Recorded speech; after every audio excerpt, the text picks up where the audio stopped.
Hey there, and welcome to the first numero uno episode of This is FetLife. I'm your host, Brian Hunkhands Crabtree, also known as the most viewed sensual masseur in porn. And what I'm going to be doing is every single week, I'm going to bring you a new kinky interview with people from FetLife. And starting us off this week is Domina Chase, who I had the pleasure of getting to know after the Kink Carnival 2018 in Manila. It actually got canceled because a typhoon blew through, but I got to hang out with all of the organizers and a lot of the performers at a hotel right afterwards, and that's where I met Domina for the first time. I'd actually stalked her a bit on FetLife, but it was great to actually finally meet her. And then a couple days later, we met up and we recorded this interview. And Domina is super, super interesting. She has sort of an absurd comedy take on BDSM that I think you're going to find really interesting and refreshing. And we also talk about Eastern Kink, why she's called Manila's funniest boobs. And then also, we're going to talk about her counter-terrorism training as a kid, reverse culture shock, because she's sort of American, she's sort of Filipino, kind of like me. I grew up in Asia, so we talk a lot about what it's like to sort of grow up between cultures. And then also, why does she throw panties, her panties, at gay men? What's that all about, Domina? So if you're commuting to work or you're in the gym, enjoy this conversation and make sure you hit follow or subscribe wherever you're listening to it so that you get next week's episode delivered right to you. I was thinking we'd start off with the licorice story. Oh, yes. Just to get us started. Licorice story, yes. How I fucked up as a dominatrix. Mm-hmm. So, it's a cautionary tale. A very hilarious cautionary tale, but a cautionary tale nonetheless. I'm very big about accountability. And in my practice, I do apologize to my subs when I do something unintentional. Okay. Obviously, I'm here to hurt you, duh. That's what I do. You're not going to apologize for the bruises. No, but if I bruise you on accident in a way I did not intend to, I will apologize. So this is how it starts. So it's an online sub that I've been talking to for a while. And this is here in the Philippines? No, he's in Australia. I'm here. Okay.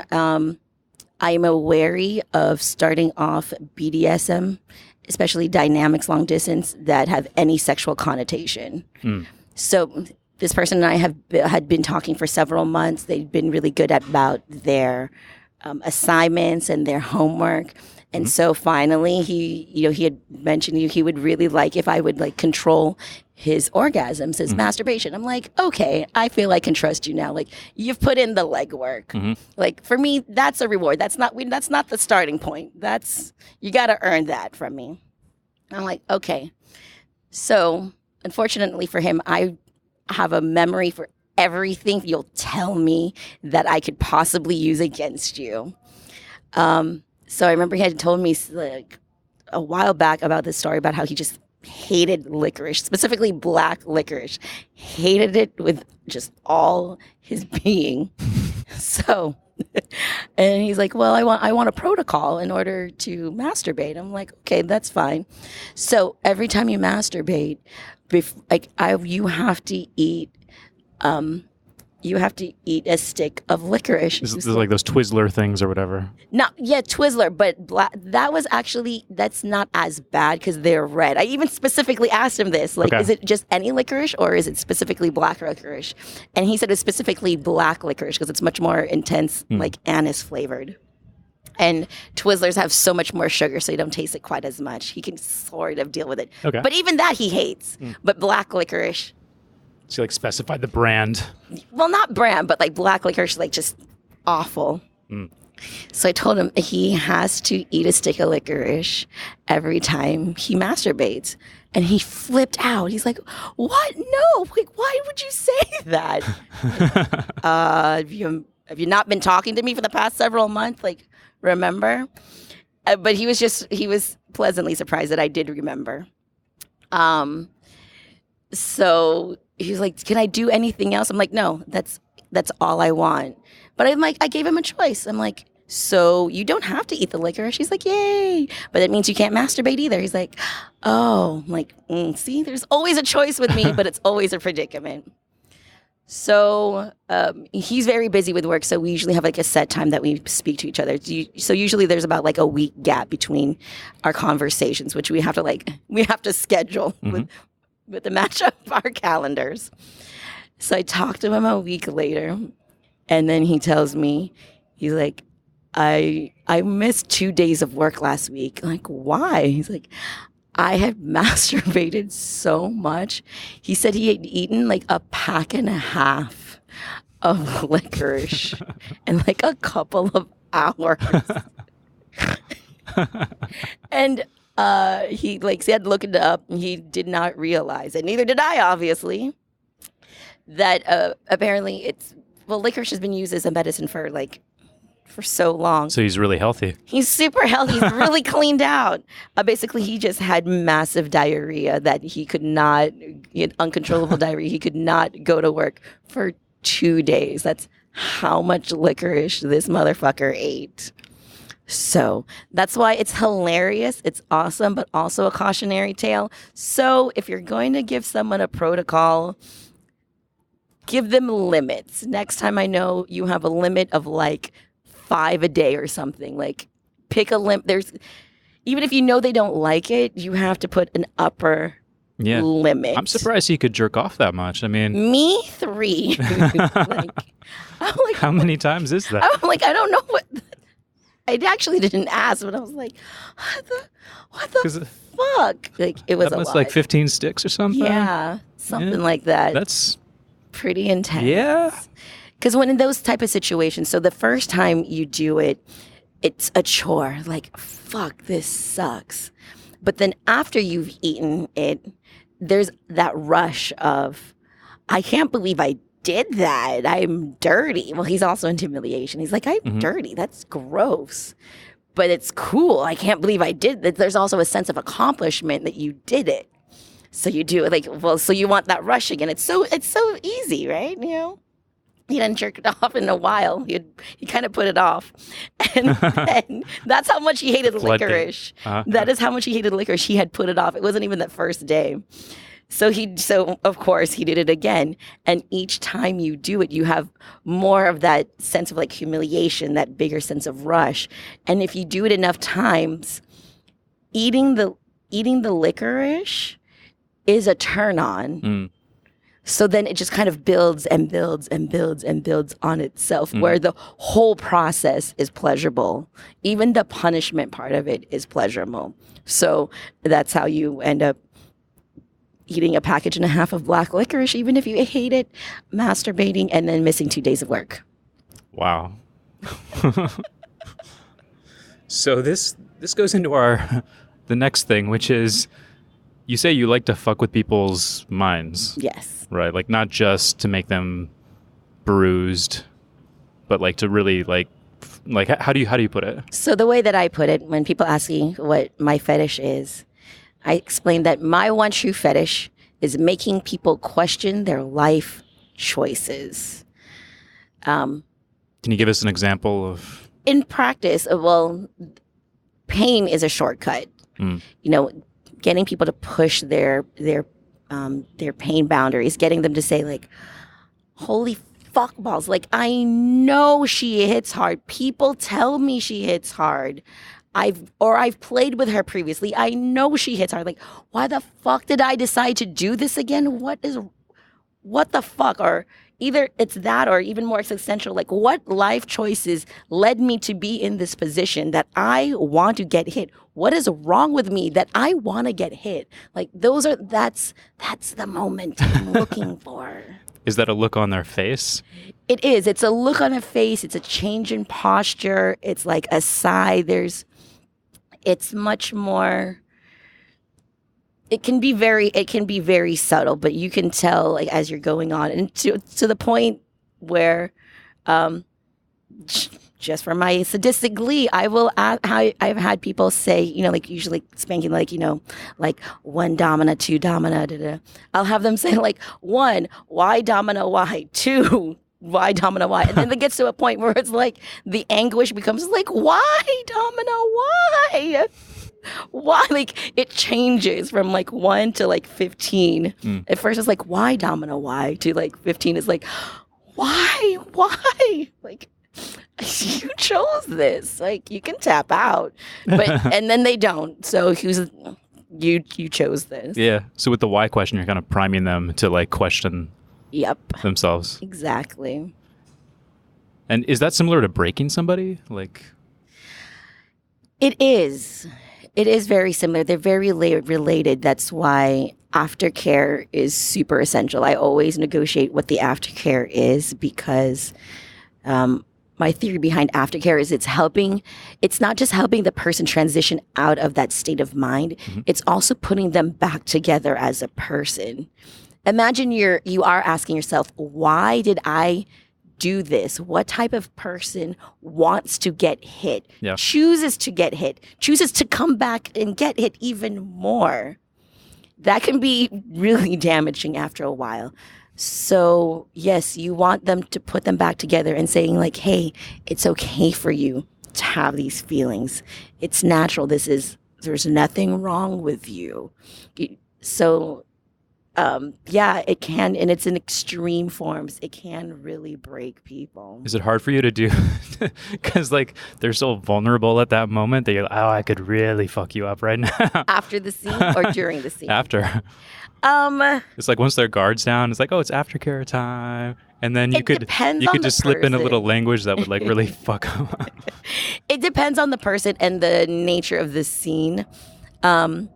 It's not really fucking them up usually. That's because I like to think of myself as a really ethical player because like the scene is over. But if it's someone, like it was a very lighthearted scene and someone that I know, I mean, I'll make a joke, I'll tease them about it, you know, like kind of like when you joke about someone when like, hey, remember that time you fucking tripped and fell and it was like hilarious, you had ice cream all over you? Okay, it's kind of like that, where you just like remind them like, oh, hey, yeah, remember that thing that happened?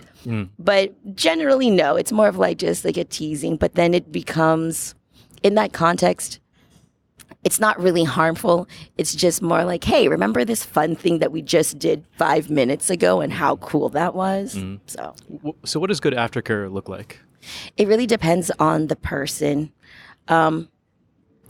Generally, the reason why you also need aftercare is your body does not know the difference between like physical stress and mental stress, kind of the idea of fight or flight. You have like that adrenaline rush, and it is very tough on your body. Even if it's just humiliation play where you're not hitting them, you're just talking at them, the stress levels, their stress hormones still flood your body. So you still need to recover from that, you know, not quite as intense as if you had run a marathon, but you still need to take care of them. So usually like hydration, water, like food, chocolate, like cuddles, just like release of like, you know, like different types of hormones and cuddling them. But some people it takes different forms, like going for ice cream, watching cartoons. It's whatever helps them feel normal again, like that whole process of building them back into like the person they were before the scene. Gotcha. Can you give us an idea of how long that would normally take? It's a highly variable. Depends on the person. Depends on how intense the play was. What's normal? Just normal. Okay, so normal on average. A bulk of my recent experience has been with pickup play. So pickup play is when you go to a play party. Like most of the mines I've been are at public dungeons, but like even private parties. Pickup play is like you meet someone there and you talk to them and then you decide to play later on and that same like event. Yeah. So you might be friends with them before you know them, but you've only negotiated that night. And you do it in that venue? Yes, in that venue. So that's pickup play. So with it's that, like a same night scene. Exactly, same night scene. But that's like the technical term. Well, the BDSM term is pickup play, but same night scene makes sense too. So on average, that'll be about 15 minutes all the way like up to like an hour because you can get really intense. So, yeah. That'd be just for the aftercare. That's just aftercare. Wow. But an hour is like a little bit more on the way the upper end. I've really only had to do that long with like deep like humiliation scene because that person and I clicked, and even though we had just met that night, like I really got into their head. Yeah. And especially since I didn't know them, I'm like, I really want to make sure you're okay. Gotcha. Because I don't know you that well, and like this went a little bit further than I had thought it would go. Not like in a dangerous way outside of what we had agreed upon, but it's the intensity. The intensity, I did not expect it to go there. I want to make absolutely sure you're good. Good. Is that hard? Like, because like it seems like top space. Like I've seen you, like what we met after the Kink Carnival here in Manila, which got canceled unfortunately. But then we all met up, and then we did like a little bit of whipping at somebody's house, and because we had hung out for like hours, so you saw my mood like completely like shift. Like there'd be times where I'd be like hitting people. I'm like, I'm Jesus. I'm on top of the world. It's like almost like manic to like other times where I was just like, oh hi, how are chill. you? Just like having like a normal conversation. Yeah. Very mellow. Is it hard for you to switch from that sort of power drunk top space mode to being sort of just the nurturer mode? Is that a mental shift you need to like consciously make? Now it's easier. That's why for me when I play, because I do push people to an extreme, I have to play with 2 safe words. I use like just stoplight system, green, yellow, red. Okay. Because if someone so yellow to me is if like imagine there's a play and a character breaks the 4th wall. Yeah. So they're having a side conversation. The play is still going on, but they're having a side conversation. Okay. But so they're Deadpooling you. Yeah. And so it's not interrupting what's happening. It's part of it. But it's still distinctly different. Okay. So that's yellow. Gotcha. Like checking in with them, saying like, if they say yellow, hey, this isn't working right now, check in with me. Can we do something a little bit different? I want to continue. I just need you to like check in with me a little bit. Yeah. Red means all stop. We're not going to continue at all. Like, and for me, if you call red, my brain will shift because I'm like, oh, fuck, what's going on? So I stop it being that dominant that's going to try to make you question life choices and then switch to the person of like, holy shit, I need to fucking take care of this person I care enough about to play with. So I think that has just come over time to where I can automatically shift that. But for good or bad, once I make that shift to like the nurturing side, it is hard. It's actually harder for me to go be the mean person. Yeah. It's much easier the other way, which I think is a good thing. I think that's the appropriate response. It's kind of like in a relationship. If you feel like really kind of intimate with somebody, it's kind of hard to like turn on the sexy mode. You know what I mean? It's like if you just meet somebody and it's just like purely for it's purely physical attraction. It's easier to just get into it, but that transition is always kind of hard, like into it and out of it. Exactly. Yeah. So let's talk about reverse culture shock. Oh, okay. Are you familiar with the term? I am, but I want to know what your because we might have different ideas of what it means. So okay, so culture shock is like you're from Omaha or whatever, and you get off. I lived in Omaha. Sorry. Oh, you did? I did for 3 years. Oh wow. Then you know exactly what I'm talking about. So you like hop off the plane and I don't know, like Cambodia, and you're like, what the fuck? Right. Like, where's my Piggly Wiggly? They don't have those. Those are in the South. I also moved to South Carolina. Get your convenience store. Like there's quick stop. Quick and go or something? Quick and go, yeah. Come and go. That's what it is. Come and go? They're coming. No, seriously, that's what they're called. They're come and go. They had to get rid of the come and go on 69th and on Q. 69th and ass fuck? Yeah, or something. There really was a come and go on 69th Avenue in Omaha. They had to get rid of it because obviously. Obviously. Yeah. Connotations. It turned into a gay pickup spot. Like, who would have guessed? So culture shock is like you're used to a culture and then you show up somewhere else and it's so different. You're like, what the fuck? Reverse culture shock is you come back to your own culture after like traveling or living abroad or something like that. and you sort of see it with fresh eyes, and you're like, what are these people? Because what are they doing? So acculturated to what you had been experienced. Okay, so yeah. So first, like, why would you experience that?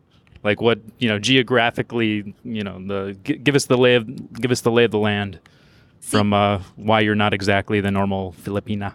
See, that's what I'm questioning. So do you mean reverse culture shock? Because I was born here, I sort of lived here. I went to the United States and then came back. So what are you thinking of as my home culture, and what are you thinking of as the other culture? Well, you've got like, I guess you're more of a third culture kid. I'm really. Definitely a third culture kid. Okay, so then there's just no culture at all.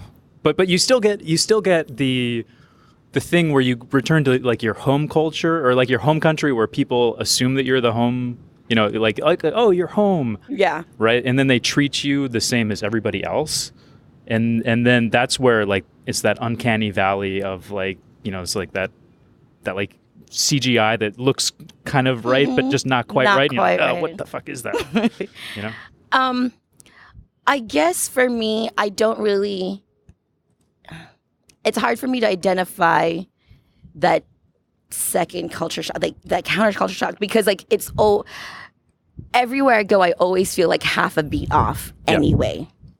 Like, okay, so in the vanilla world, I'm a grad student, I have a very professional job, also dominatrix, automatically half a beat off. Yeah, or two. or two. But then actually even bigger shock is when I'm in the BDSM culture, and then I tell people like, oh yeah, I go to church, I'm really really fucking Christian. Like, what the fuck? Like, that's a way bigger what the fuck than I'm a dominatrix. That's they're like, how does that work? I'm like, it does. It just does. It just does. So being here in the Philippines, being Filipino, but also being very American, that's different. But then when I encounter Filipino Americans or Philams, I'm still different from them, even because they're more American. They're in some ways they're like Asian American. Yeah, they're like Asian American, where I'm a combination of like. That's what I've recently discovered, like through conversations, is that I feel like a Philam is a very specific thing, and I'm not a Philam. I'm Filipino, and I'm American. I'm American as fuck, as basically how I explain it. But I'm super Filipino because I didn't actually grow up in Manila. I grew up way out in the sticks, like super, super, super traditional. How many years out there? Stickland. So that again, weird. Third culture thing. My father being in the U.S. military, group U.S. military bases. So during the week, at American schools, hence why I have the voice that I have. And on the weekends, we would go and be out in the sticks.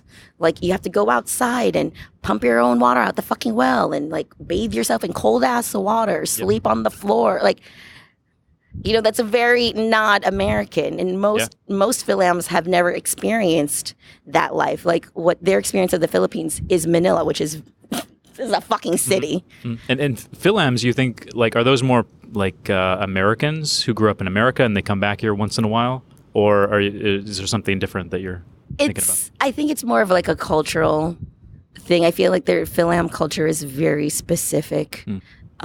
Like, give me an example of a Philam. Like, they were born here, or they were born. They could be born. Oh God, I'm gonna sound horribly judgmental, but that's okay. I am judgmental. This is actually developing my new stand-up routine set around the whole Philam idea. So you could be born around either here or in the States. Okay.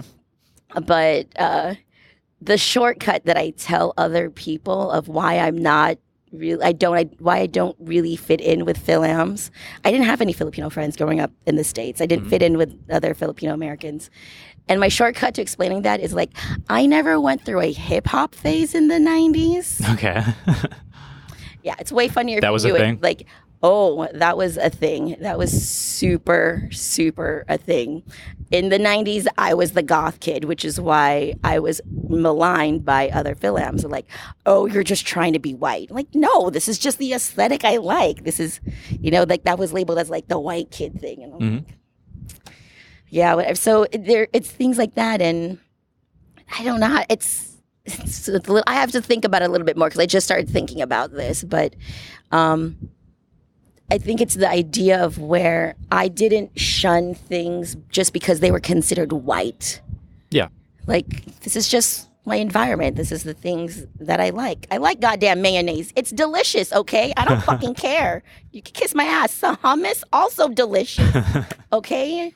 You know, pumpkin spice lattes. I'm basic as fuck. I don't care. These are great things. You know, if that's not like the Filipino or the Philam thing to do, I don't care. That makes me white. I don't care. It's what I like. Mm-hmm. But, you know, but also too, a lot of the Philams, they're not used to using, a lot of them don't even speak Tagalog, or they're, you know, are very, very basic. So these would be like Americans, like people who grew up in America, but their parents are Filipino. Yeah, and sometimes even here, you'll also get some people who were born here, like raised there, came back, but spent a very significant amount of time in the U.S. And like not in multiple countries, probably just the U.S. Usually just the U.S. Because actually, you'll have some of that phenomenon of people who were born and raised here who don't even really speak Tagalog. And it sounds judgmental. It's not. They're born and raised here? They're born and raised here, but still don't speak Tagalog. Really? Yeah, or very limited. They speak like Spanish and English, something like that? Yeah, or really just English. Oh, I mean. That's interesting. Yeah, and I get it because here you have a lot more economic choices and educational opportunities if you speak really good English. And there's some parents who emphasize that, and I can't blame them. You know, I have the advantage of being a natural born U.S. citizen. I don't have to worry about that as much. So, but it's like really weird little quirks like that where I'm like, I don't really fit in with like the Phil-Am community. I mean, I'm cool with people who are like Filipino, like super Filipino, and I'm cool with people who are like white American, but it's that Phil. Yeah, it's like you're too close, right? It's like they assume that you're one of them, and they sort of like there's a familiarity that they like take on in the conversation. That you're like, hey guys, like I'm not, like I don't get all your references. I'm not one of you, and they're like, no, come. It's like here, let me give you a hug. Like no. It's kind of the opposite. It's more like, oh, you're one of us, and then they're like, oh, you're not one of us. Like, sorry. You're like. You know, another good example. When I was in high school, and this drove me up the wall. I had just transferred in high schools, and there's this really nice like Filipino girl. I was sitting next to her in like biology class, and she's like, "Oh, you should come to Asian Club." I'm like, "Okay, cool. Like, when is it?" She's like, "Oh, it's on it's Thursdays right after school." I'm like, "Oh, I'm sorry. I already promised my other friends that I would go to History Club with them." Her response, "I thought that was for white kids." History. I was super baffled. Like I know what you mean. Yeah, it's like people. I think it's only third culture kids that don't actually think about race that much. You know, it's just sort of like pick and choose. Yeah, it's like I like this about this culture. I like this about this other culture. I don't like this about like. I have pros and cons about all cultures. Right. Yeah. So, but like if you go to a different place, like I don't know, like Bali or something, and something's a little off, you know, something that kind of rubs you the wrong way, it probably wouldn't rub you as much the wrong way as here. Is that kind of an accurate thing? Because it's like the Philippine, like you guys should be better. You're better than this. Yeah. You know, it's like you have sort of like a personal thing. Yeah, I do. Because like you're part Filipino, so it reflects badly on you or something. Or actually, I don't experience that as much here in the Philippines as I do in the States. Okay. Yeah, I experienced it like way more in the States. Where, you know, I grew up very like, yes, some ways very American and again, very Filipino, where like, yes, I fought with my parents, but I would like never imagine, you know, like the stereotype we have of white people are like disrespectful kids who yell at their parents and shit like that. Like you couldn't fucking get away with that here in the Philippines. You get fucking smacked. You could be like 30 years old, but you talk back to your mom, you get fucking smacked in the face. You know, they don't care how old you are. You're still their child. So for me, like when I would see Filipino American kids have these very, what you would say like not Filipino response, very like disrespectful, like American responses to their parents, it would be shocking to me. I'm like, holy fuck, you have no reason. Like, you're a Filipino. Like, what the, like, someone fucking did you wrong. Someone, you're fucked up. Like, because I have a different standard for good or bad, like if you're an American kid than if you're a Filipino kid about like the level of respect that you should show to your parents. Like, like, where did you fucking learn this from, or who did not teach you correctly? Yeah.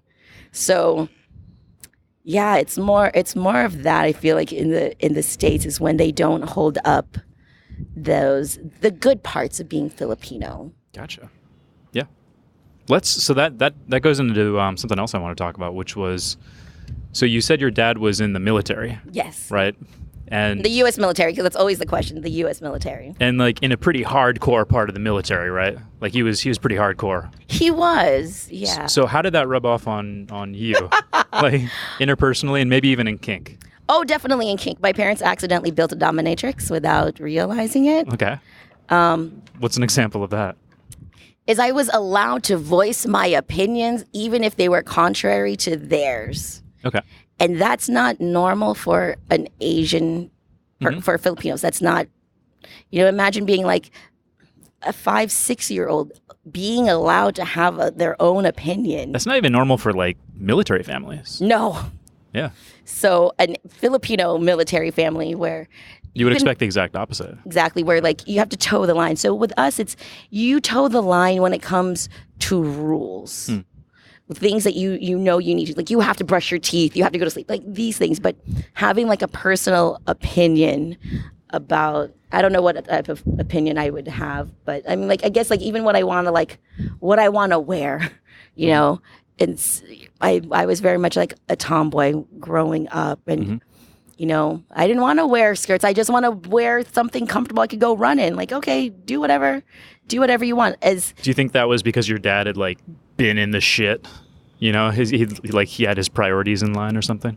Yeah, and our whole family, especially my dad's side, well, definitely my dad's side, grew up a little bit differently. Very egalitarian, much more focused like on education. And it's okay to have your own opinions as long as you can defend them.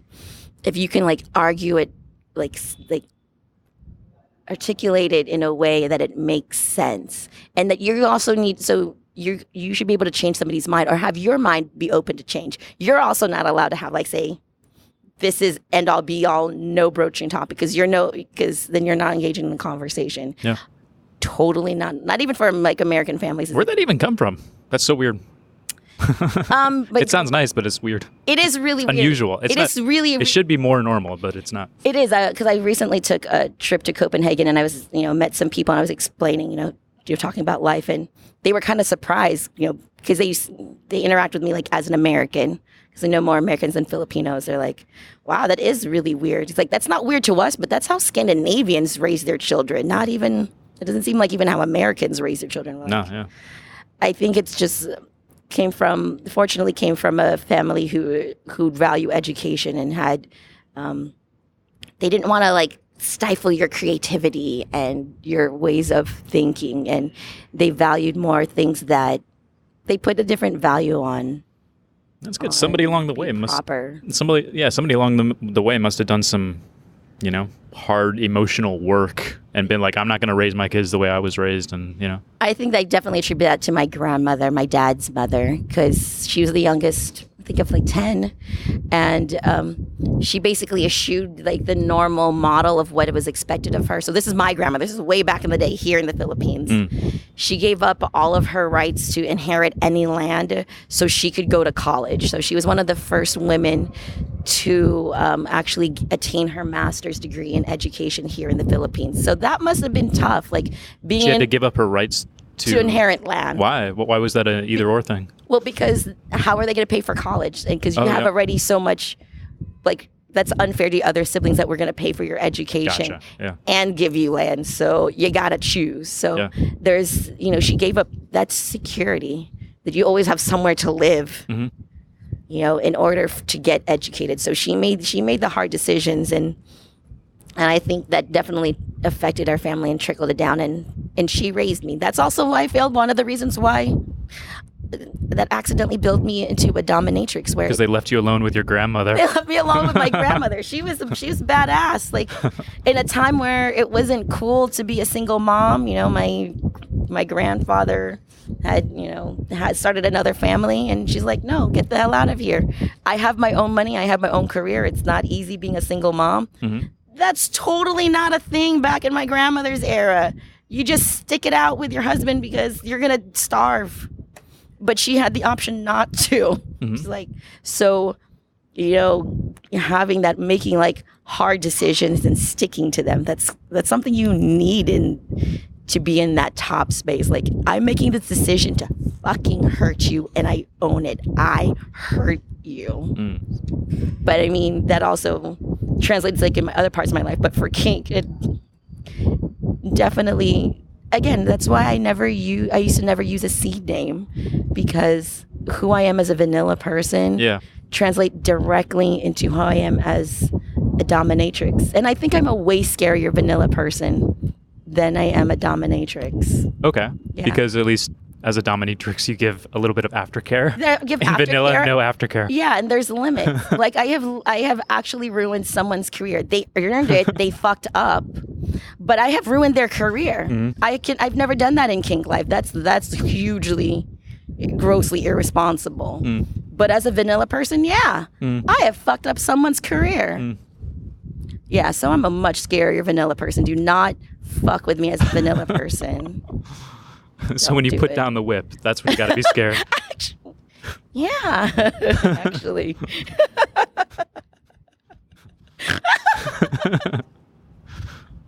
Yeah.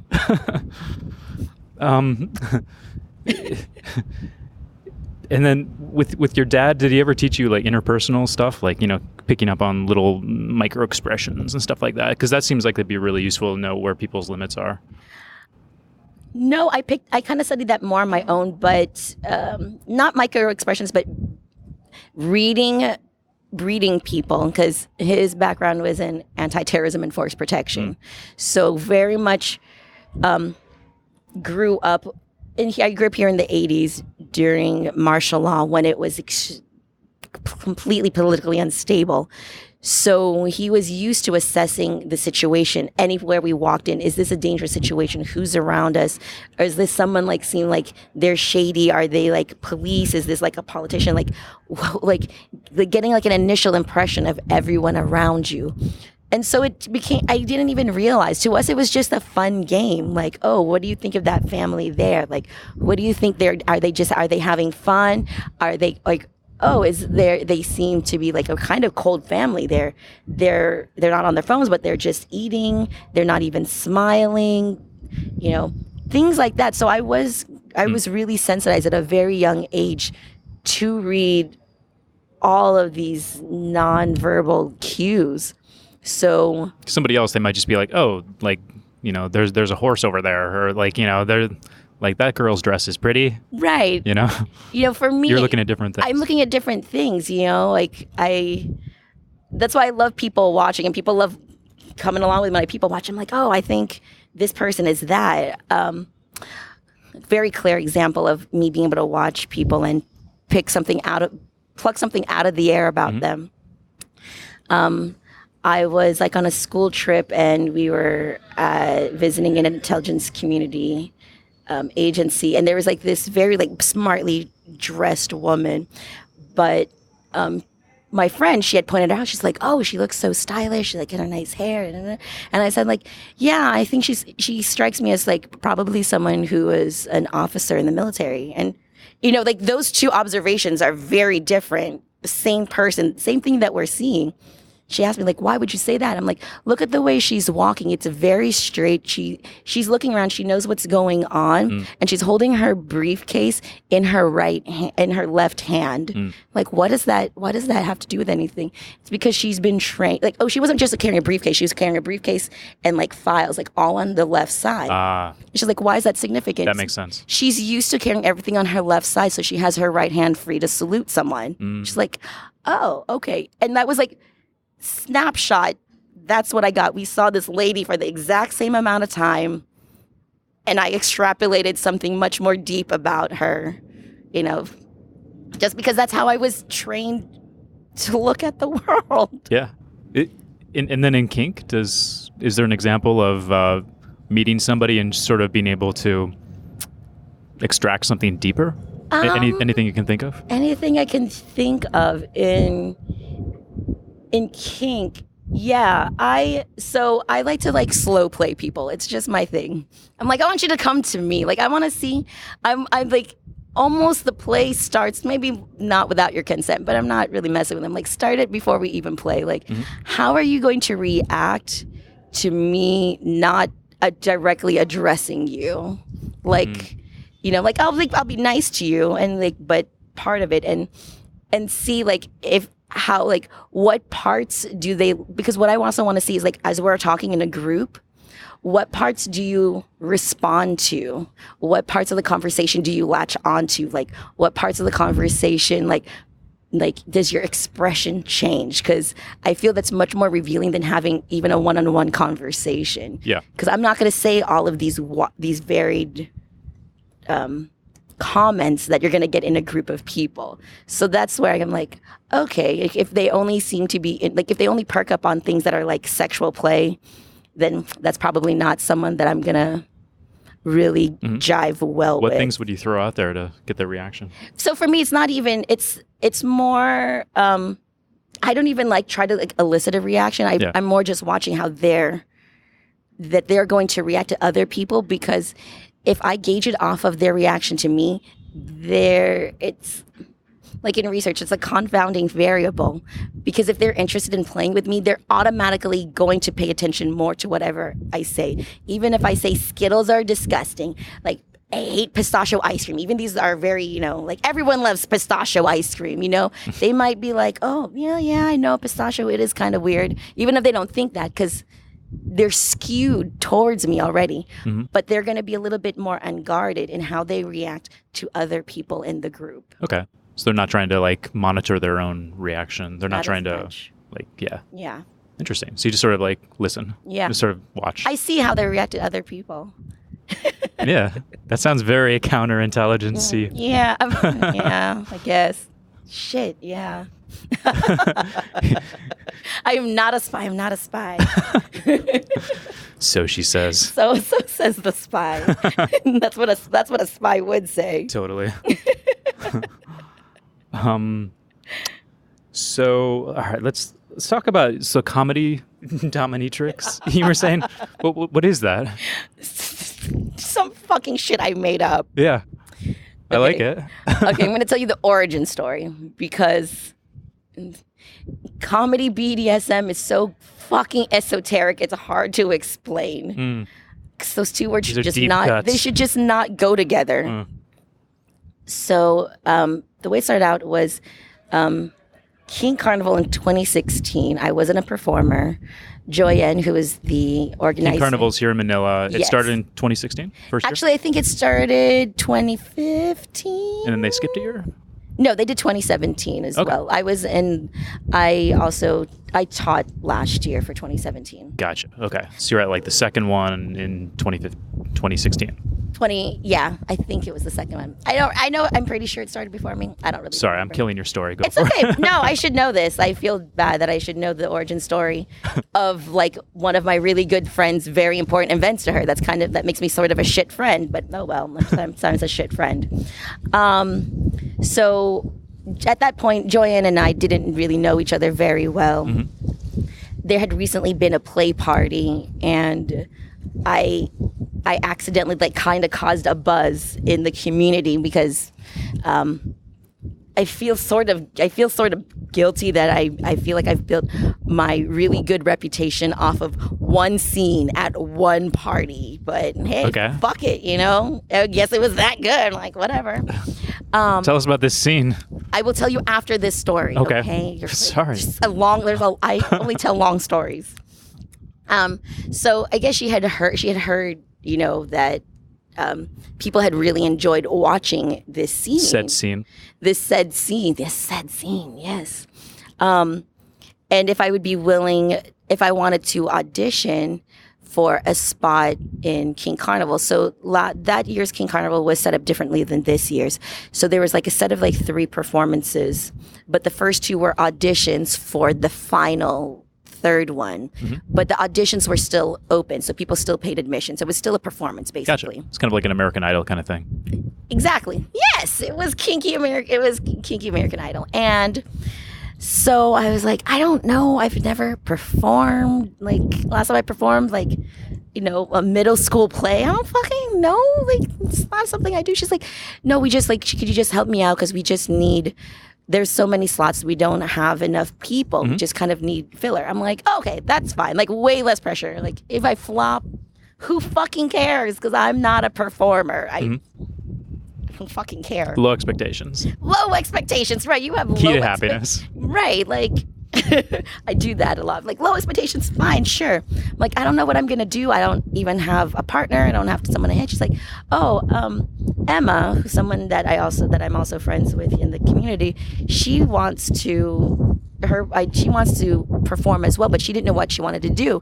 Her idea was just to have, like, go around having people hit her. She's like, but I wasn't really comfortable with that because I don't know these people in the audience. She's like, you two should kind of figure something out. Okay, so we met the day of. We hadn't even pre-planned, like, met before my time onto the stage. And she's like, what do you want to do? She's like, I don't know, just some impact play. And I'm like, okay, like, I don't fucking clue. I was like, and I came up on an idea because the way that I play is much more,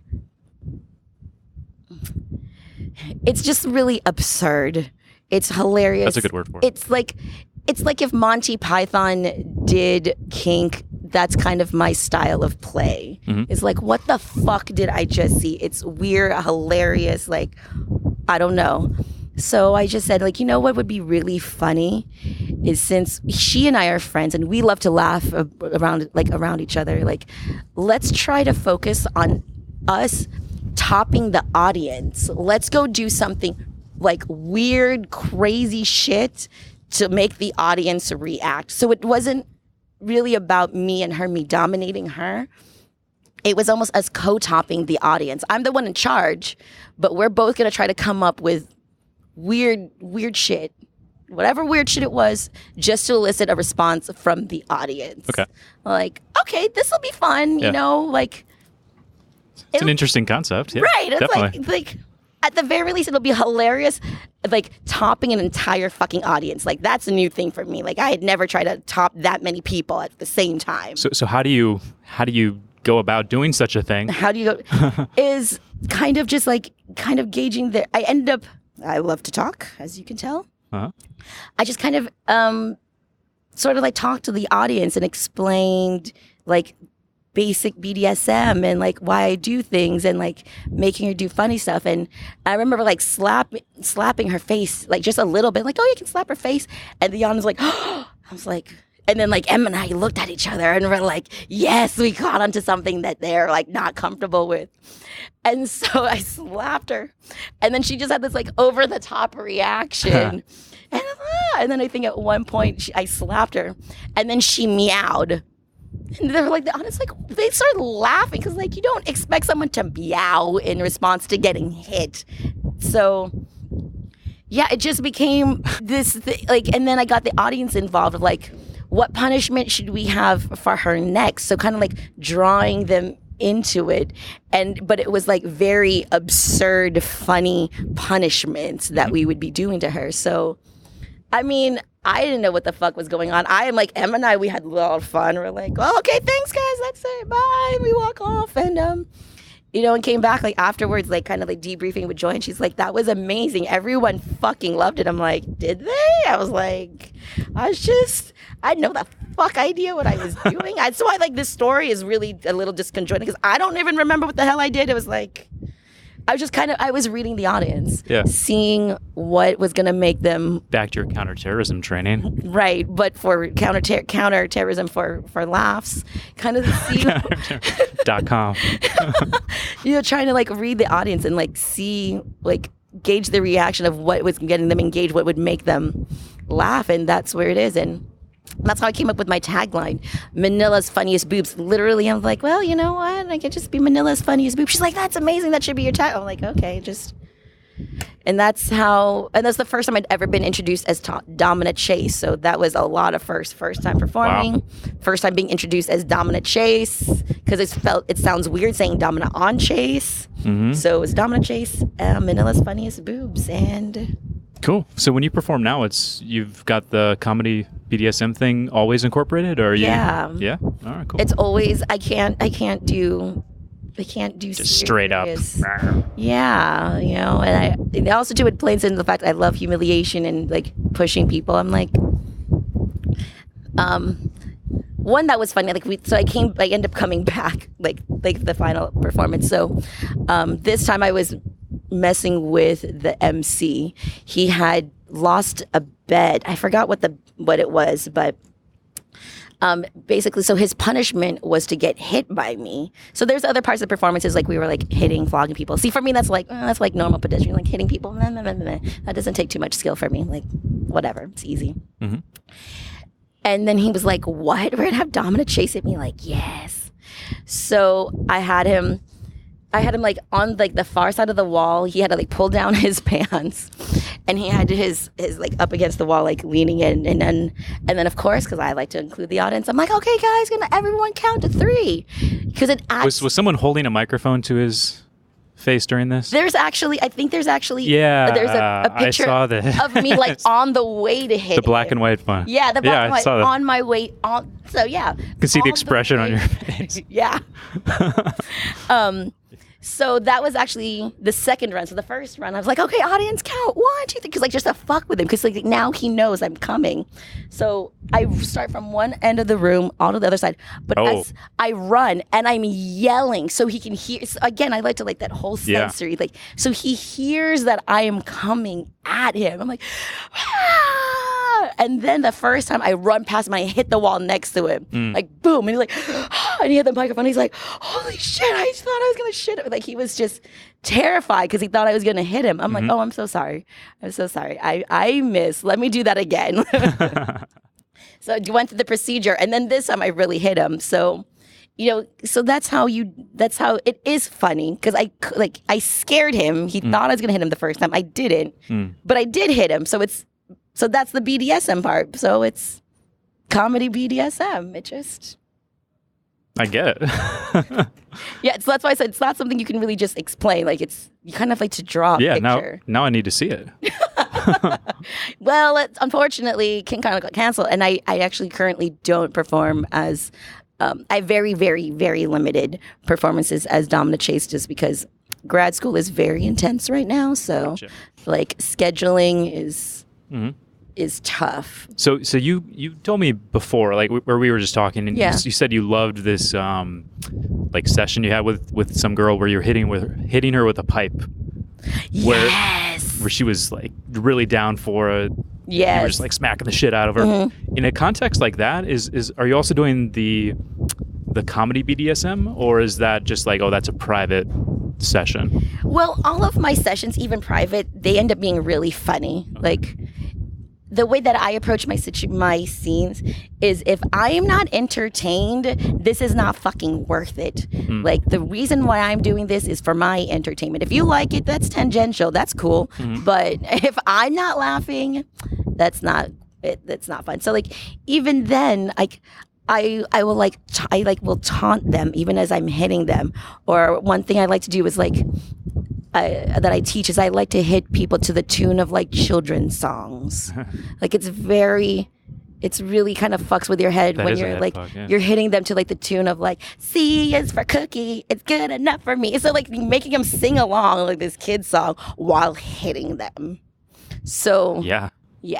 Again, it's comedy, BDSM, and fucked up. You're ruining my own childhood. So or Twinkle Twinkle Little Star. Yeah. All right. But you're still hitting them really hard. But see, you're laughing. No, yeah. I get it. I'm just it's like if you're in that situation, you're just like, what in the hell am I doing, right? Yeah. Hence the mind, like, fucking with people's heads. Right? Exactly. And that's the kink, is like questioning your life. Like, what the fuck am I doing? Mm-hmm. And that's my kink right there. Mm-hmm. Okay, we're going to change gears a little bit. Yes.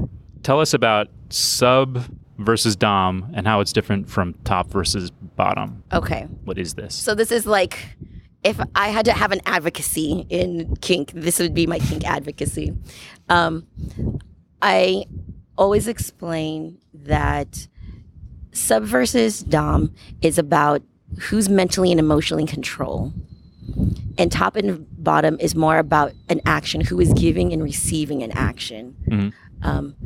And what we see in like popular media culture, whether that's porn or even, just literature, just even the way that people talk about it, even in the community, they use top and dom interchangeably, and right. they're absolutely not the same.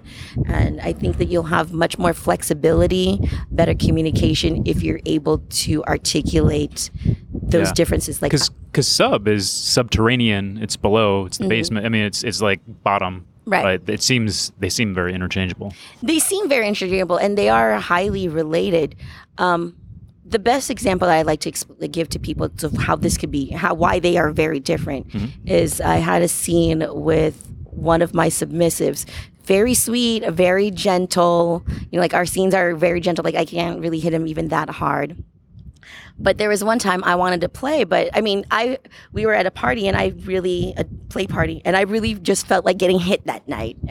But he wanted to play. I'm like, well, you can hit me if you want. He's like, I don't know. I'm like, well, okay, I guess we won't play. Okay, no, I can hit you. See, changed real fast. I'm like, okay. So we entered into negotiation where I was still clearly in charge. Mm-hmm. I'm the dominant. I'm calling the shots, but he's hitting me. Mm-hmm. And it was actually really messed with his head, because he's, like I said, super gentle guy. And I had to threaten that I would grab the crop out of his hand and hit him with it if he didn't hit me hard enough. Mm-hmm. So in this situation, I'm getting hit, but it's very clear that I'm the dominant one in this situation. Yeah, you're like shouting at him. Yeah. Like, fucking hit me, bitch. Exactly. But I'm still the bottom in this situation. So that sounds like a common misconception. Like, where do you see people just mix it up? Most common way I see it mixed up is I get messages from people who they say they're a sub, they identify as a sub, but they have this menu list of things that they want. They want this to happen, and followed by this, by this, by this. Right. So, and that's all that they want. But if you're dictating what's going to happen, does that really make you submissive? And that's exactly what you want to be in charge. You want to know what's going to happen. If they identified as bottoms, you'd be saying, hey, but I'm more dominant, because I want to have the illusion of being submissive, but I want to be in charge. It would be received much differently by dominance, like me, like, okay, because I understand what's going on. Yeah. Because there's this term within the community called topping from the bottom. And it is and I think even like those terms are problematic. It's because, it has the word bottom. Right. It's or it's like a power bottom or something. Yeah, I think I saw that in some comedy movie. Oh, no, I know. Power bottom is totally a thing. I use that term all the time. It's totally a thing.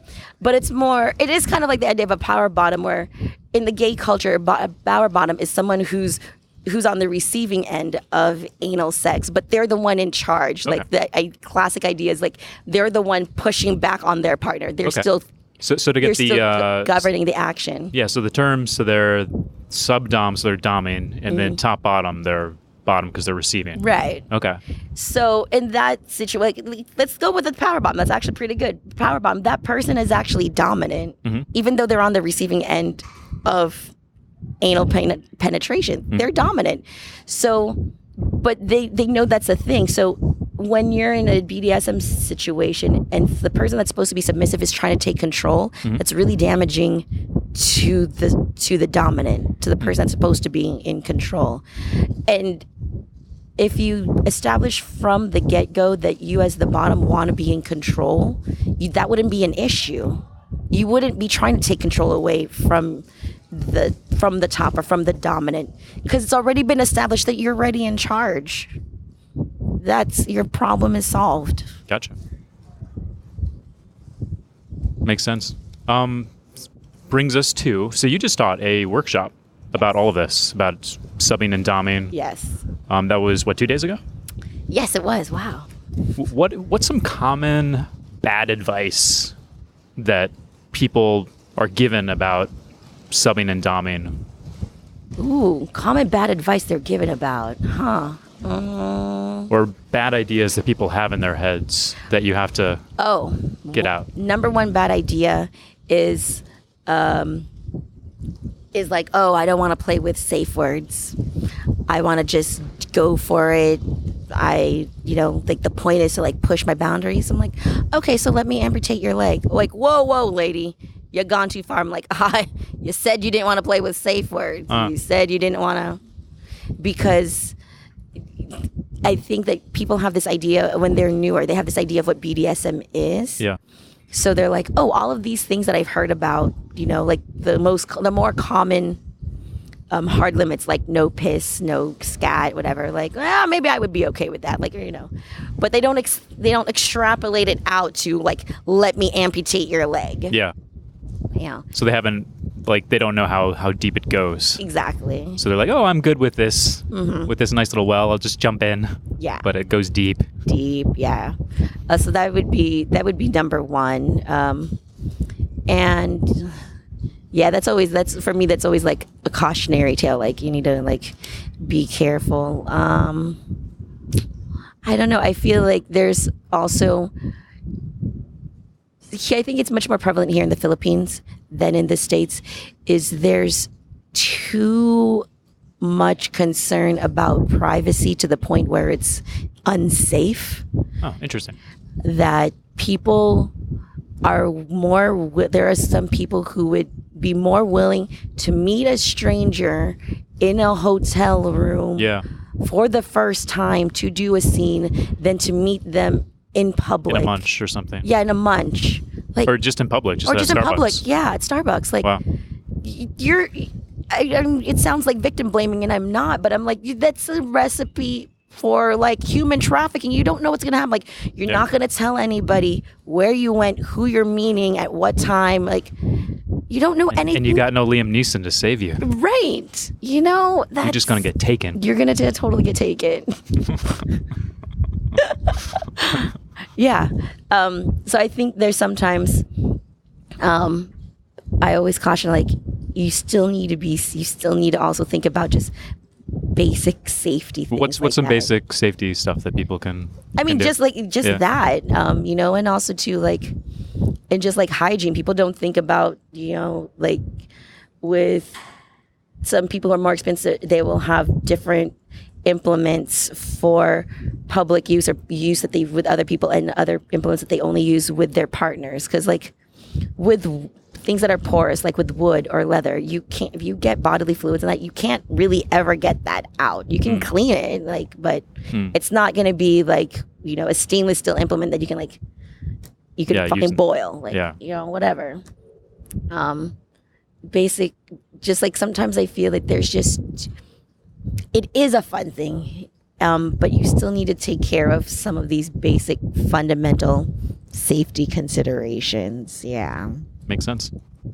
As far as meeting somebody, is there a good protocol that would be a good way to, I mean, like, I guess meeting them at a munch, to be like, hey, why don't we meet at this munch? Because then other people can see them. You can sort of get their reaction of other people. You can ask around, maybe like, hey, this guy, something. Exactly. And then if they show up, then they're a little bit more willing to have their face out there. Exactly, because there's accountability. Yeah. You know, so like if you do play and it seems like you guys like, okay, like he seems fine, but you go off and play, the worst case scenario, you go off and play and they're a serial killer and they kill you. At the very least, there's people that they can find like, hey, what did that guy look like that they went off and played with? You know, I think this comes back to like my upbringing too with my dad, where I don't really trust people. You gotta like look out. But at the very least, I mean, this also goes for just meeting any stranger on the internet. Me, I usually tell the people, like, tell the person, hey, I'm gonna tell your name, like where we're meeting. I'm gonna tell my best friend what's going on, and I'm gonna like, you know, if we play, I would say like I'm gonna check in with my best friend at this time, and I'm gonna check in with them afterwards, like after a set time. Yeah. So if they don't hear from me, like, hey, some shit went wrong. You know, so just like this isn't just with kink. Like if you just meet someone off like fucking Tinder, you should do these shit too. You know, that's how people end up murdered, meeting people like off of Craigslist and crap. It's probably a good idea. Yeah. So if you go on a date, I mean, we'll like share somebody's number with somebody else and be like, hey, this is the guy I'm going on a date with. Yeah, like I send like a screenshot, like this is what the picture, this is the picture that they had. Yep. You know, and then make sure they know, because otherwise there's no point. Yeah. Make sure they know that. Oh yeah, somebody's watching. There is somebody watching, yeah. And my best friend and I are extra creepy because we have each other on Find Friends, so he can see where my dot is moving anywhere in the world. Yeah. Just see your dot move around. Yeah. Like, well, like he sees the dots move, stop for like a while, like, oh, that's where she is. Yeah. You know. I know what happens when a dot stops. Your dot stopped. The dot stopped. Yeah, when we were hanging out before, you said you like to lean into things that are like uncomfortable. Yeah. So what's on that list? Burlesque. Okay. Because which you just did last night, or 2 nights ago. Well, I hosted. That's for me. That's zero. That's hardly any risk because I fucking talk a lot. The only difference between my persona as a host and me as me is a goddamn microphone. That's it. Okay. And I get paid. So, doing the actual burlesque part of like being a performer and taking off my clothes because I'm very insecure about my appearance. Okay. But you know what? And I know I shouldn't. I know intellectually it's okay. I say that people should accept themselves. I say that you should be comfortable in your skin. I say these things, but I know I'm not, you know, and I know it's easy to say them. So I like to be consistent and congruent with what I say and what I do. So burlesque, like there's something that scares me that I know it shouldn't scare me. There's no reason for it to. Go do that. And so I do. And so... Do you talk while you're doing those performances? Eventually that's where it ended up going. Because I always did comedy burlesque.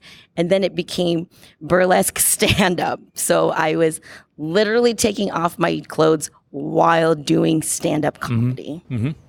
If you didn't have the talking, would that be even more uncomfortable? It was just purely...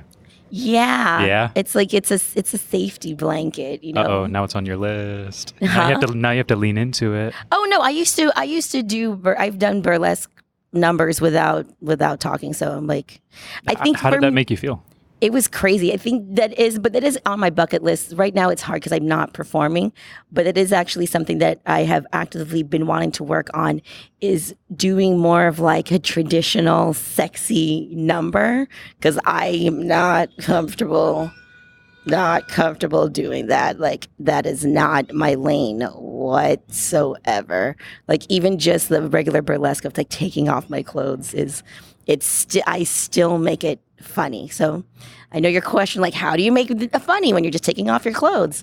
So one of the ones I did recently, it was for Gayborhood night. It was cabaret night for Gayborhood. And, you know, it was part of a workshop series, because I also love to try different types of workshops to expand my knowledge. And, you know, Sam Reynolds, he was the one who was doing the workshop, like kind of like asked us like, what are some issues that are on your mind recently? And mine was misogyny. And then especially in the context of the gay community, like the male gay community, there's a lot of misogyny in it, that anything being feminine is maligned. Like they're like being called femme is a derogatory word. Like, why is anything female instantly derogatory? Like, so what? Like, why is that? Why is anything that has to do with femininity automatically bad? So is that for all of them? Like for what's the right term? The tops and the bottoms or whatever, like even for the bottoms. Even for the bottoms, it's kind of like it's a joke on like Grindr where it's like no fats, no Asians, no femmes, where they have that on their profiles. Why no Asians? Everybody wants a nice little Asian sub. Not necessarily. Well, this is Grindr, so this is a completely different community where it's like gay males.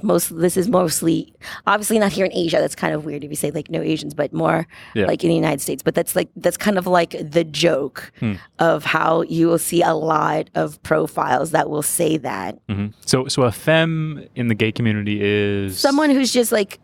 Who more effeminate, just more effeminate. Like it depends. I'm not really. I think everyone defines it a little bit differently. But basically, if someone wouldn't mistake, if they could tell that you're gay, basically, if you don't look like you're a straight guy. Yeah. Okay. Like, however that manifests. I gotcha. But that's inherently misogynistic. What's wrong with showing femininity? So as like part of that statement and wanting to rebel against that, but also wanting to be funny, because I'm still funny. When I did my burlesque act, I took off my underwear, threw it at someone. Then I took off another pair of underwear and then another pair of underwear and like just throwing it and like I usually pick guys because there was a lot of guys and because it's a neighborhood night, there is a high chance that they are a homosexual male. Mm-hmm. And then like later on, I just pushed it to like an absurd level because I had a whole bunch of underwear stuffed into my bra and everything. And I was just throwing out fistfuls of underwear, throwing them in gay men's faces to like really, really like challenge them. Like vaginas are not scary, okay? Like you don't want to touch them or anything, but that doesn't mean that they're bad or they're scary, and anything associated with that is not bad or scary. So just underwear, so it becomes a very absurd. Again, it's like a very Monty Python form of burlesque. As you can tell, Monty Python is one of my comedic influences. Inspirations, yeah. So... yeah, that's how I do lean into it. I'm very proud of it. I'm terrified when I do it, but only good things only good things can come from it. I'm not really hurting myself or anyone. And I mean, like, I know I'm going to get through it. I guess it's almost like seeing myself. It's like, why am I taking my clothes off? And this is the last thing I want to do. Why the fuck am I doing this? You're like giving pain and receiving pain at the same time. Yeah, pretty much. Pushing all your buttons. Tell me about the time. So you stopped subbing for not subbing. You stopped doming for 2 years? I stopped playing for 2 years. For 2 years. When was that? That was after, that was during a relationship with a private sub, and they cheated on me, basically. And during a session, all of us, like we had decided to like work through, that issue. We're going to stay together. But all of a sudden, it flooded back. I remembered this person cheated on me, really fucking hurt me. This is my sub and they cheated on me. What the actual fuck? And I had them tied up and they were in an extremely vulnerable position. And I just had this, and I am extraordinarily sadistic, but I took it to a completely unhealthy, dark place where it's like, I want to break every bone in their body. And I knew I had gone too far because I had already thought as a joke, even in my head, I'm like, it's okay. We won't be able to break the bones inside their ears. Those are too small. You can't get in there. That's fine. That's whatever. But when I was trying to figure out what could I possibly use that's in my apartment, in my environment right now to break his femur, because I know it's the strongest bone in the body. I was seriously trying to figure out how to break his femur. And I realized, whoa, bitch, you've gone too far. This is not some weird, sick joke in your head anymore. You mean this now. Like, you are really angry. You really want to do this. So I stopped play that scene, and I stopped playing for 2 years just because I didn't trust myself. Like, I was so angry. I was so angry that I never wanted to get near it at all. I just didn't trust myself to play. Yeah. When someone would come up to you and be like, "Hey, can you dom for me? Can we do a scene?" What would you feel? Well, at that time I wasn't public. I was only doing it within relationships. So it really wasn't something that came up because I just kind of wouldn't really mention it to people that I was dating. So it just became like kind of like a non-issue. How did you feel during that time? 2 years is a long 2 years. It was a long time. It was something that I missed, but when it really became, I just had to like figure out mechanisms in order to keep myself from getting there. Like, that's why now I don't play when I'm angry at all. Like, that's also too one of the reasons I have a very strict prohibition and just irritation in general with brats. Like, if you want to get hit, you want a punishment, the way to achieve that is not to piss me off. You piss me off, I will not play with you because you're going to trigger that part of me. And I'm like, no, I have an aversion to that. You want to get hit? You want me to be sadistic to you? Make me happy. Like, do something glorious, then I will fucking hit you to your heart's content. What's an example of something glorious? Like when they just come up with, people say something brilliant, or they come up with a good idea to like give me a great idea on how to mess with them. Like, thank you for sharing this information with me. Like, okay, tell me as a reward how you want to be punished. And I just also love that look on their face of like, like they're really excited, like, yay, I did something good, but I am getting punished. Yay. So, it adds another, that was like a nice side effect, but anything that just is really funny, like if they just make me laugh, I'm like, okay, cool, like, good job. Now you're going to get punished. So I think when I kind of stumbled upon that protocol, like, that really helped me so that I don't get into that dark place. Mm-hmm. You know what triggers you now. Yeah. What helped you get out of it after 2 years?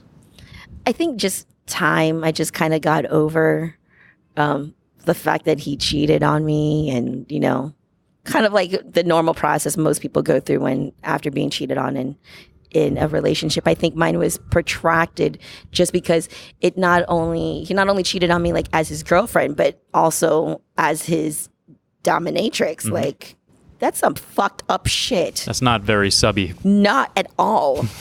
That, like, when I tell that to people, they're like, what? He was your sub? I'm like, I know. It just adds another layer of insult and injury to heal and get over. So talk about, was it Kink for Success? Yes. So taking, like, tell us what that's about. It's about taking So Kink for Success, yeah. Kink for Success is my brand.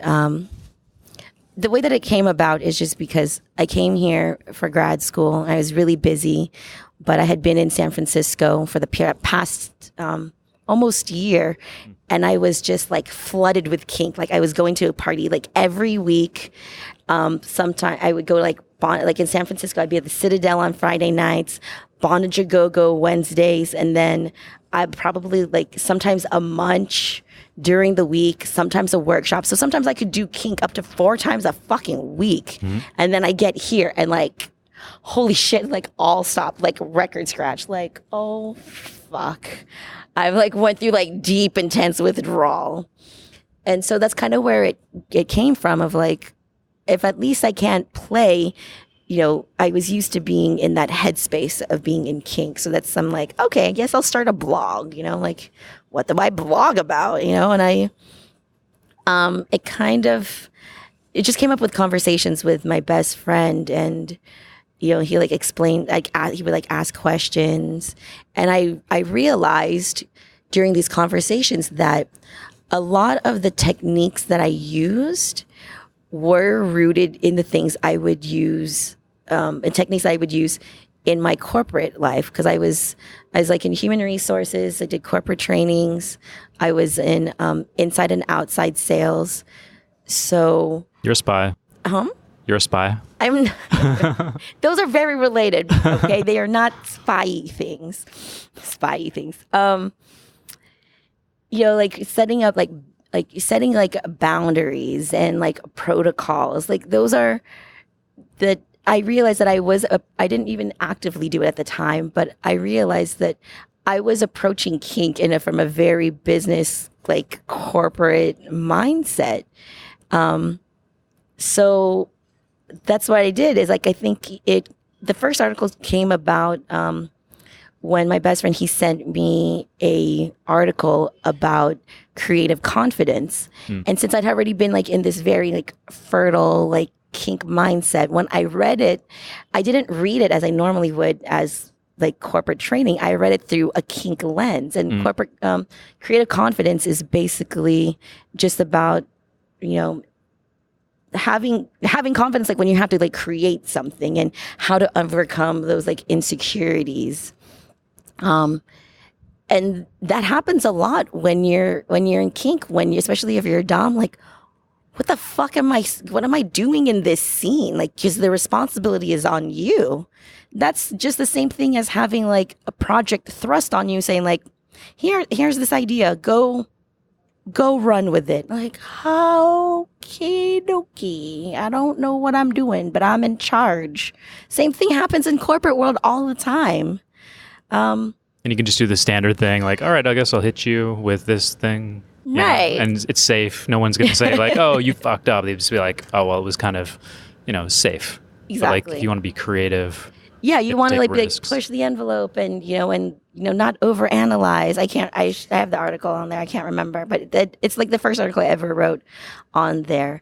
But that just kind of, like, got the ball rolling. And then as I thought more about it, and, like, there's things that I was learned as a kink person that I actually used in my vanilla life, like with the Aftercare. So you can't cuddle your coworker. I mean, you could, but that's probably get HR called on you. Yeah. That would be me. But like the idea that I gave is like, if you get berated by your boss, I'm sure this has happened to you. Like you have a coworker, they're having a really shitty day. Your boss just completely rips them a fucking new one, and you're trying to take care of them. And yes, you're talking to them, but maybe if you are a little bit more thoughtful about it, you could take care of them in a little bit better way. Like we were saying, like get them, like give them your cardigan, give them your jacket, like wrap them up, like give them some water, get them some, like a piece of chocolate, like put on some soothing music. So these are kind of things you would kind of do anyway, maybe, but you'd be much more effective at taking care of your friend, your coworker, if you're doing it purposefully. Yeah. Because it's aftercare, and it's actually much more damaging because they need it even more than they would need in a scene, because this could have ramifications for their life. They could get fired. It's their real life. It's real life. Yeah. They didn't consent to it. They didn't know what they were getting into. They just got ripped a new one. So, yes. Because most people in that situation, they're just like, are you okay? Yeah. They don't know what to do. Because you feel helpless. You don't know how to take care of someone. Yeah, you don't have the tools. You don't know what the situation really is. You don't know how to define it. Because you're not going to actively think about the fact that that your body doesn't know the difference between mental and physical stress. You're not going to think about I need to make sure that you stay hydrated, that you get food, and you're not going to think of that. That's totally not a natural response to your friend getting yelled at by their boss. Mm-hmm.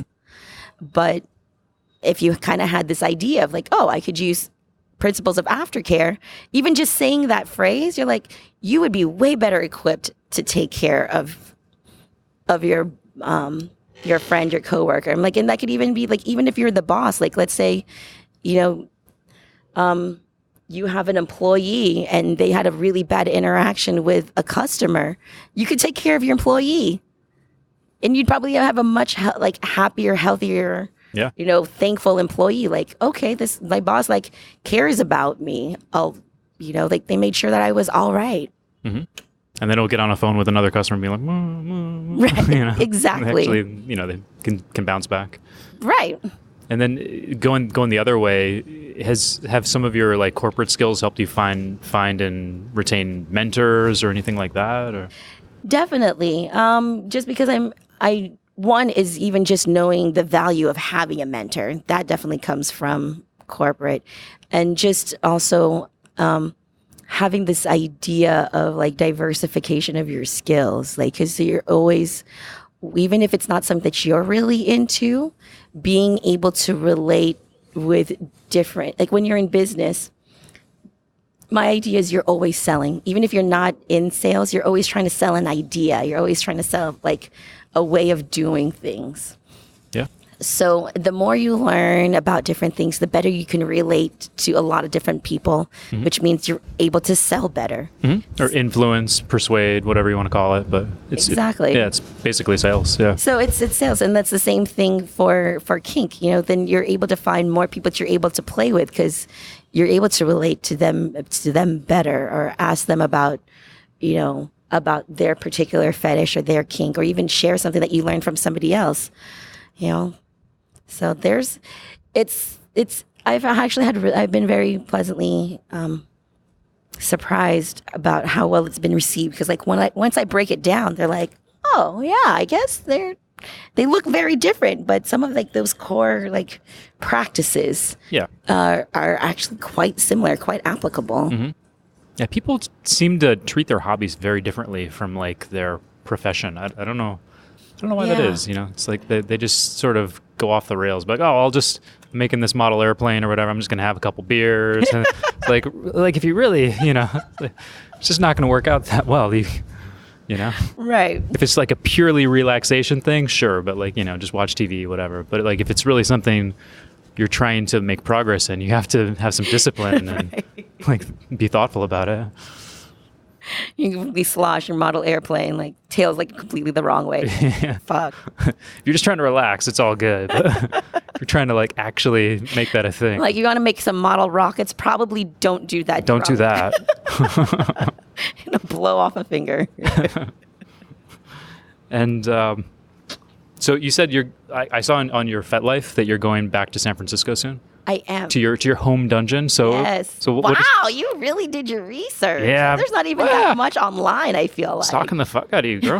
There's not that much stuff. I even mentioned that to you. I'm like, I don't know what the hell there is on there to see about me, as a vanilla, as a kinky person.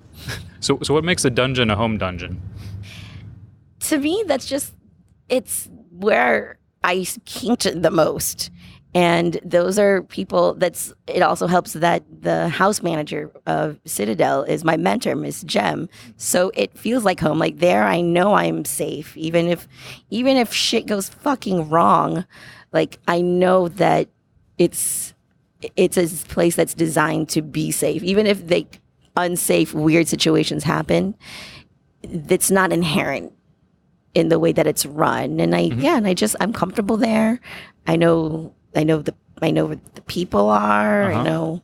When you go back, when Filipino people come back to the Philippines, they go to Jollibee. Yeah. Go to Red Ribbon. You know? So you're going to go back That's to me. Citadel. Yeah, right? You're like, go back to Citadel. Yay. So you go back to Citadel. What's on the menu? What's on the menu? Just kind of like seeing like some of the old faces and seeing like who the new faces are, and you know, because like there is like a churning of people, and that is I guess that's sometimes of like a reverse that reverse culture shock when I go back to my home dungeon and like, oh shit's different, like, oh okay, like that's new, that's a new piece of equipment, like there's a new rule, or like these are like really new people, you know, and yeah, that's kind of like there's nothing like really normal. There's somebody you just really want to beat up, you know? Usually what happens is I usually contact friends that I have that are in the community and say like, hey, I'm gonna be back. Let's hang out. Like sometimes it doesn't even mean play. Like we'll just grab food, you know, and see what you've been up to. And sometimes it is up to and including like, hey, let's have a scene. I felt really shitty though because I was supposed to go back in the summer, and then last minute changed my mind and said, oh, sorry guys, I'm not going to go to San Francisco this summer. I'm going to go to Copenhagen instead. And there was definitely some scenes that I owed people, and I felt really bad. And they've been waiting for like months. Like, sorry. Is there like a scene that you can't quite do here that you can do in San Francisco? There's a lot. Just because it's also the more that you've seen, the more likely you are to do something you get to do. And here it's very infrequent. We don't have a public dungeon. We have play parties maybe like once a quarter. I think they're getting better. It's a little bit more frequent now, but it's still not that often. And also too, that depends on people's availability. So there's not at any one party here in the Philippines, even though they're very infrequent, there's still less people that will be at a play party here in Manila than there will be at any, like it's got to be a really, really, really, really slow night in San Francisco Citadel for there to be the same number of people at Citadel as a normal play party here, like a well-attended play party here. Like it is a slow night. So, you know, and so of course, so just not as many people. There's just not as much opportunity is what it comes down to. Is it also like the other things that I'm thinking that might be missing or different would be like equipment would be one thing? Yeah, equipment. I mean, like hard points. I mean, I don't do rope, but here, like most, like we just have them in hotel rooms. Like they don't have like exposed beams, right? So you can do like a lot of rope work. Whereas like in Citadel, you know, they have established hard points. You know, they have the tables, they have the cages, and random stuff like the crosses and just more floor space. Are the people also up for more? Or there's more variety of tastes or something like that? Yeah, there's more. I think with Manila being a smaller scene, if you get one person who's really good at something and really good at teaching it very easily like pervades the scene. Like for instance, I always tell people that the level of rope work here on average in Manila is really high. Like, and some people are like, oh, but I'm not really good. I'm like, yeah, but you are way, like, on average, you're still way better than the other person back home in San Francisco. Like, oh, I'm not really good at rope. I don't do rope at all. Like, almost all people, so I'll stick to it. Almost all people do rope to some level. Even I don't do bondage, and I've at least taken a rope workshop. You know, so just because, you know, we've had the privilege of having really good rope masters come through Manila and share that skill. So I think that's why sometimes you get a little bit less variety because there's less access to education, which is why I started Kink for Success, because I want people to like expand, like to know that there are different options of like different types of play. Even if I'm not the expert on it, I definitely don't claim to be an expert on any of these, you know, more esoteric type of fetishes, but at least expose you to the idea. Then you will go and look for it on the internet. Go take workshops when you go overseas. You know, there's nothing wrong with rope, but rope is not all there is to kink. Like, and maybe you find something else that you're much better at, or that you want to use to augment kink. So, like for instance, whenever I say boot blacking, that's like, they're like, what is that? So boot blacking, it's a very specific fetish that is around shining your boots basically, and like it's very ritualistic, and that is its own kink, and that's not done here. Even like during postures, it's very common, and I commonly see it with dominance in San Francisco, where like assume position 1, position 2, position 3. That's not really done here, and it's not a bad thing, but they don't really know that that's a thing. Yeah. Well, you should know it's a thing in case you want to do it. Yeah. Yeah. I just want to give people like open up their eyes. There's a huge menu to kink. If there's a thing that you're into, the tree of kink life. Right. If there's a thing you get into, you can turn it into a kink. Like anything can be a kink. You just have to kind of push that boundary of what you think kink is. Mm-hmm. Cool. And so just going back to your FetLife experience, I was, or me stalking you. So your first photo. I'm very impressed at how thorough this is.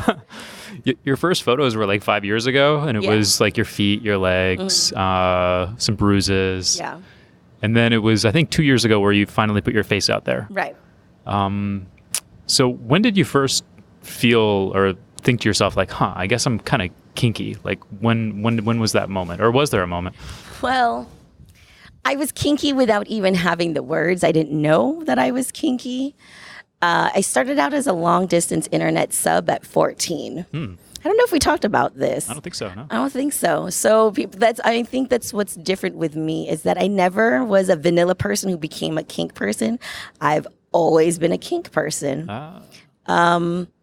It was just someone that I had met online, cyber sex, and then something changed in the dynamic all of a sudden. We always joke about how it started is we were role playing as teacher and student. So I was 14. But you were actually a student. Yeah, I really was a student. Yeah, but here's the thing: is I told because they knew I was a student, but I had lied about my age. I told them I was 18.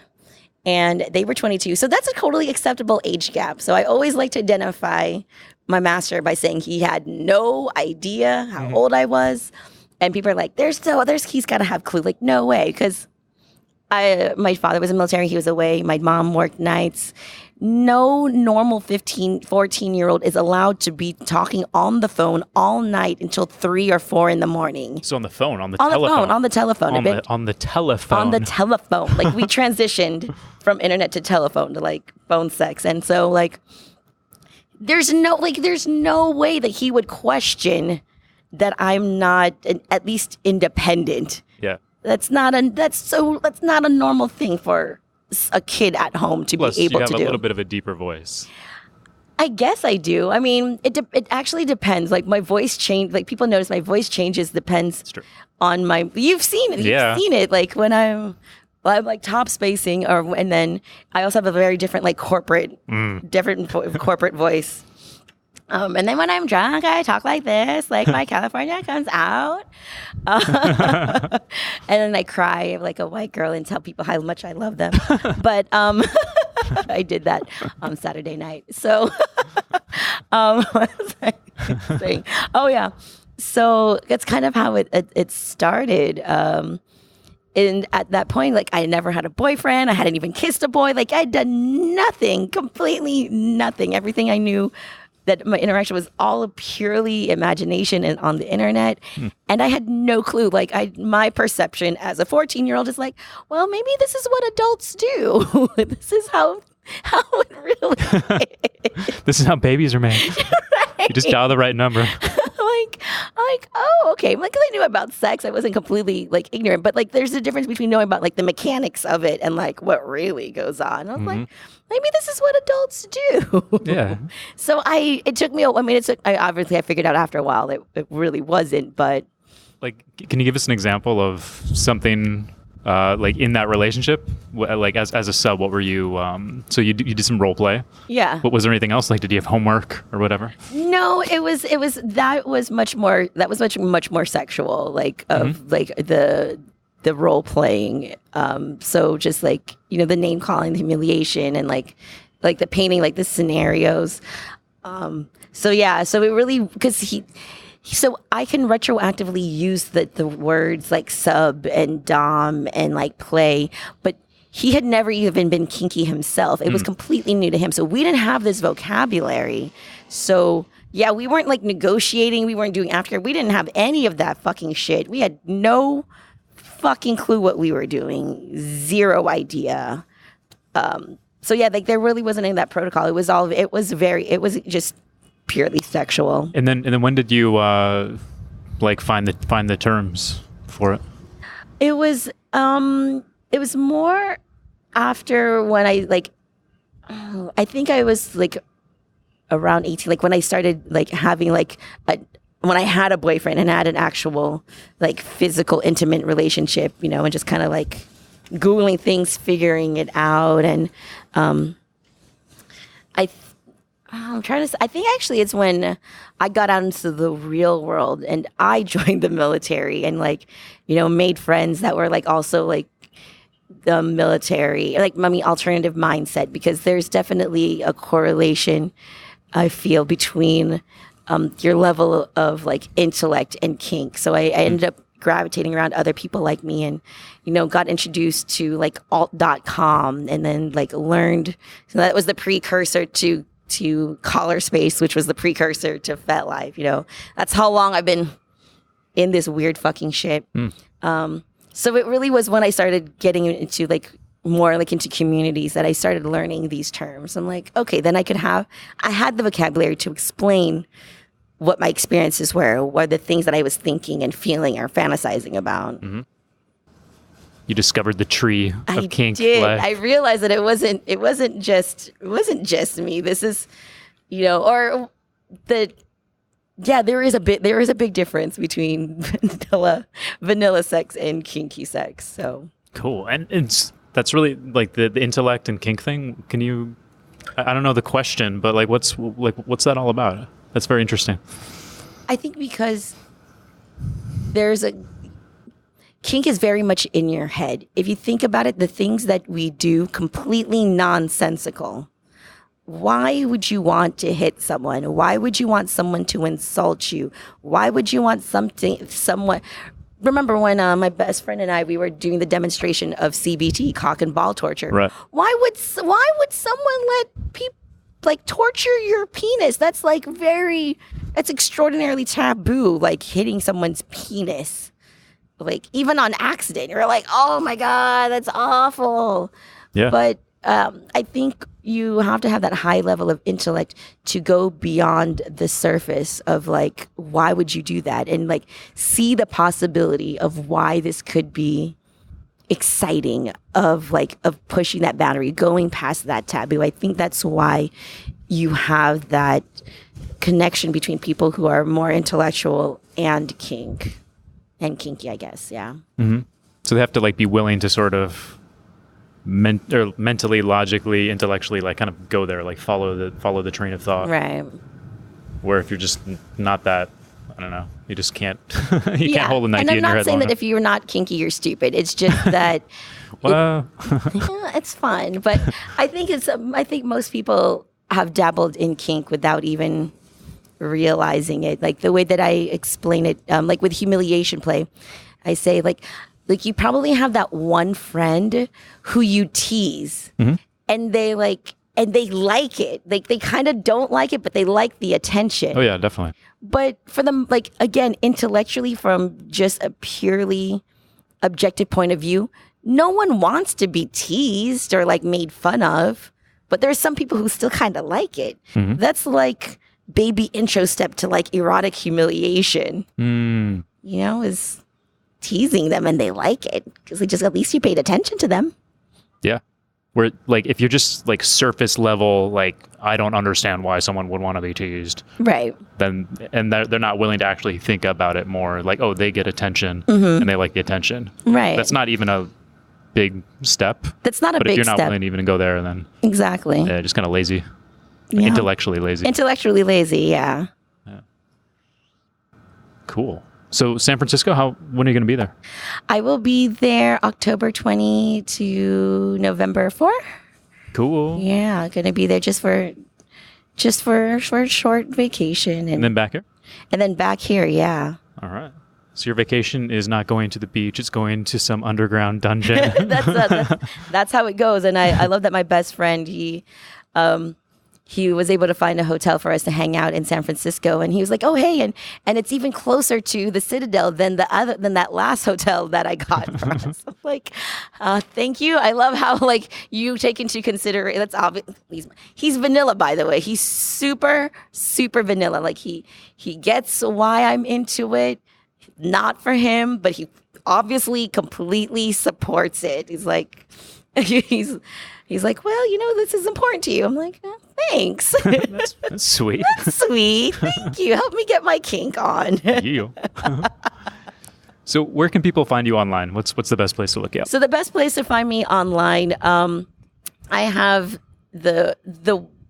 I'm trying to do a little bit of rebranding because these two outlets are wildly different in content. There's the kinkforsuccess.com, which is the blog that is wholly needing of more articles, but I promise they're coming. Okay. I have 2 written articles that have just not been published.